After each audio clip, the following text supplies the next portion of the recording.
വ്യാപാരം ഉണ്ടായിരുന്ന ഒരു ബ്രാഞ്ചായിരുന്നു. ഇപ്പോഴത്തേക്ക് ഗ്യാസിന്റെ പ്രതിസന്ധി വന്നപ്പോഴത്തേക്ക് ശരിക്കും തകടം മറിഞ്ഞ രീതിയാണ്. ബിരിയാണി കഴിഞ്ഞു.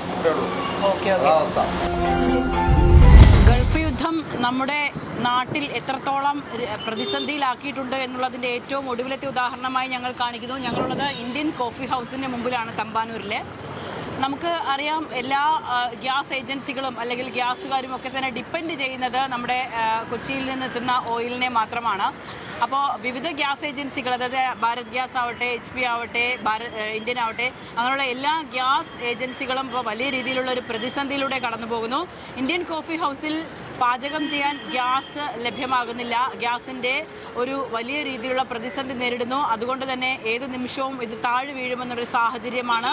ഏതായാലും ഇന്നും കൂടിയാണ് ഇപ്പോൾ ഇവിടെ പ്രവർത്തനം നടക്കുന്നത്. ദിവസവും 5 കുറ്റിയോളം ഗ്യാസ് വേണ്ടുന്ന ഈ ഒരു ഇന്ത്യൻ കോഫി ഹൗസിൽ ഇന്നത്തേക്ക് മാത്രമേ പാചകത്തിന് സാധ്യതയുള്ളൂ എന്നാണ് ഇവരെ അറിയിക്കുന്നത്. നമുക്ക് നേരിട്ട് കണ്ട് മനസ്സിലാക്കാം എന്താണ് ഇവിടെ സംഭവിക്കുന്നത്.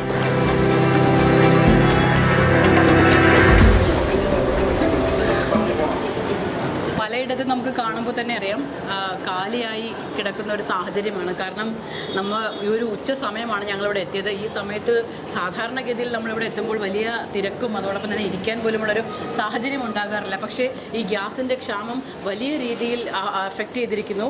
കാരണം ഈ ഒരു റെയിൽവേ സ്റ്റേഷനും അതോടൊപ്പം തന്നെ തമ്പാനൂർ ബസ് സ്റ്റാൻഡും ഒക്കെയുള്ള വളരെ തിരക്കേറിയ നഗരഹൃദയത്തിലെ ഏറ്റവും തലയെടുപ്പോടെ നിൽക്കുന്ന ഒരു കോഫി ഹൗസാണ് നമ്മുടെ ഇന്ത്യൻ കോഫി ഹൗസ്. പക്ഷേ ഇപ്പോൾ ഇത് താഴെ വീഴുന്ന അല്ലെങ്കിൽ താഴിട്ട് പോകുന്നൊരു സാഹചര്യമാണ് നിലനിൽക്കുന്നത്.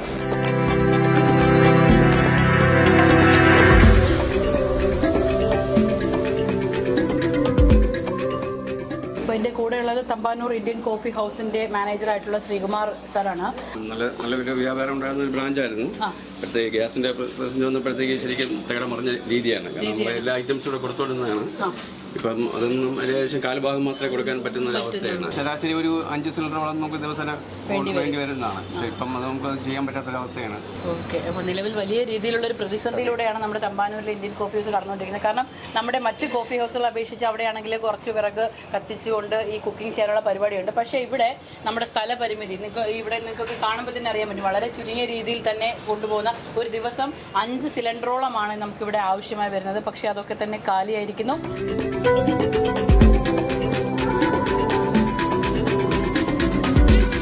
നമ്മുടെ തമ്പാനൂരിലെ ഇന്ത്യൻ കോഫി ഹൗസിൽ നിത്യവും ഭക്ഷണം കഴിക്കാനിരുന്ന ഒരുപാട് ആളുകളുണ്ട്. ശരിക്കും അവരെയൊക്കെ തന്നെ ഈ ഒരു ഗ്യാസിൻ്റെ ക്ഷാമം വലിയ രീതിയിൽ ബാധിച്ചിരിക്കുന്നു.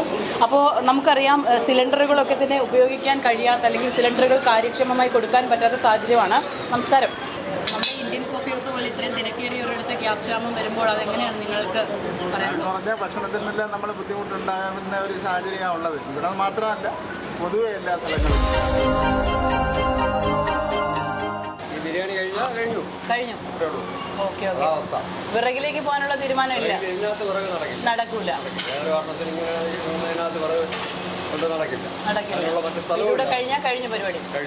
ലക്ഷക്കണക്കിന് ആളുകൾ പണിയെടുക്കുന്ന ആളുകളുടെ കുടുംബത്തെയും ആ മേഖലയാകാൻ തന്നെ തകർക്കുന്ന ഒരു സമീപനമാണ് ഇപ്പം നടന്നുകൊണ്ടിരിക്കുന്നത്. ഗവൺമെൻറ് അടിയന്തരമായി ഈ വിഷയത്തിൽ ഇടപെട്ട് മറ്റ് രാജ്യങ്ങളിൽ നിന്ന് നമുക്ക് ഗ്യാസ് തരാനുള്ള ഒരു സംവിധാനം ഇന്ത്യ ഗവൺമെൻറ്, സംസ്ഥാന ഗവൺമെൻറ് സ്വീകരിക്കണമെന്നാണ് ഞങ്ങൾ ഈ മേഖലയിൽ പണിയെടുക്കുന്ന ആളുകളെ സംബന്ധിച്ച് പറയാനുള്ളത്. ഏതായാലും ഇന്ത്യൻ കോഫി ഹൗസിൽ ഇപ്പോൾ വലിയ രീതിയിലുള്ള ക്ഷാമം ഉണ്ട് കേട്ടോ നമ്മുടെ ഗ്യാസിനൊക്കെ. അപ്പോൾ ഐറ്റംസ് ഒക്കെ ഒരുപാട് കുറഞ്ഞിട്ടുണ്ട്. അപ്പോൾ നിങ്ങളെങ്ങനെ സഹകരിക്കുമോ?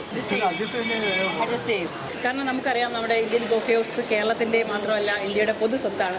അപ്പോൾ നമ്മുടെ ഈ ഒരു കോഫി ഹൗസിന് എന്തെങ്കിലും പ്രശ്നം ഉണ്ടായാലോ അല്ലെങ്കിൽ ഗ്യാസ് ക്ഷാമം ഉണ്ടായാലോ അതൊക്കെ അഡ്ജസ്റ്റ് ചെയ്തോളും എന്നാണ് നമ്മുടെ ആളുകളൊക്കെ തന്നെ പറയുന്നത്.